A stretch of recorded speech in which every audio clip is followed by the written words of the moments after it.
Salut à tous, on se retrouve aujourd'hui pour ce troisième épisode sur les tableaux de signes. Donc là c'est vous êtes devant votre écran en train de regarder ce troisième épisode, et si vous êtes là c'est que vous avez déjà vu le 1 et le 2.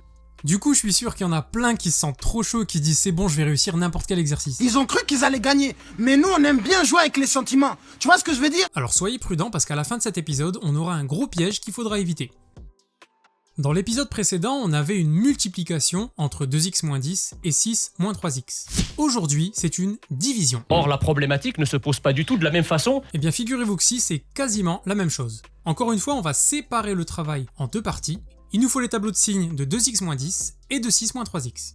Et là, pour le coup, j'ai une bonne nouvelle. Alors attendez, je vous ai pas dit. En fait, ces deux tableaux de signes, on les avait fait dans l'épisode 2. Donc aujourd'hui, bonne nouvelle, dans cet épisode, on va se taper absolument zéro calcul.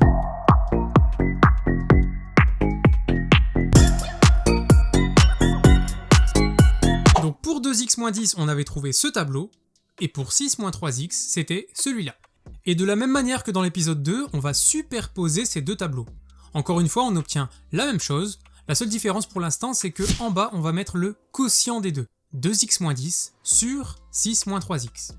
Et maintenant, on va faire très attention parce qu'on arrive au gros piège qu'il faut absolument éviter. Alors attendez, je vous ai pas dit. Dans l'expression 2x-10 sur 6-3x. En haut, si 2x-10 est égal à 0.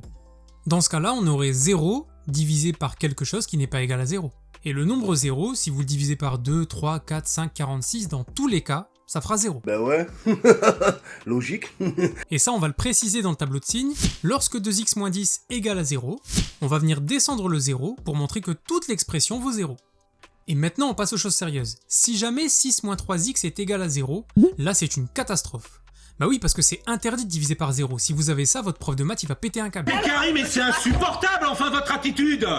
Mais enfin, ça va pas. Mais c'est juste insupportable. Arrêtez. Et donc, dans le tableau de signes, à l'endroit où 6-3x est égal à 0, on va venir indiquer que la division, elle est impossible. Et donc, on met une double barre. Et donc, le gros piège, il est là. Vous pouvez remplacer x par n'importe quelle valeur, mais surtout pas x égale 2.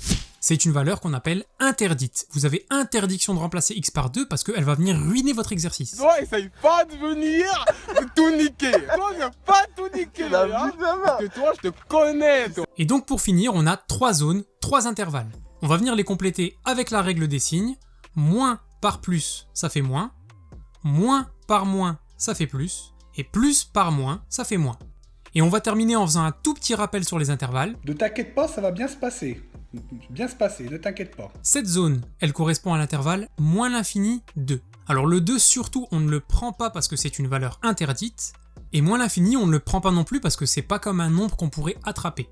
Ensuite, cette zone, elle correspond à l'intervalle 2, 5. La valeur 2, on ne la prend pas parce que c'est une valeur interdite. Par contre, la valeur 5, on peut la prendre, il n'y a aucun souci. Et ce dernier intervalle se note 5 plus l'infini. Le 5, on peut le prendre, il n'y a pas de souci. Par contre, l'infini, on a dit qu'on le prenait jamais. Voilà, c'est la fin de cet épisode. Je vous remercie et je vous dis à bientôt.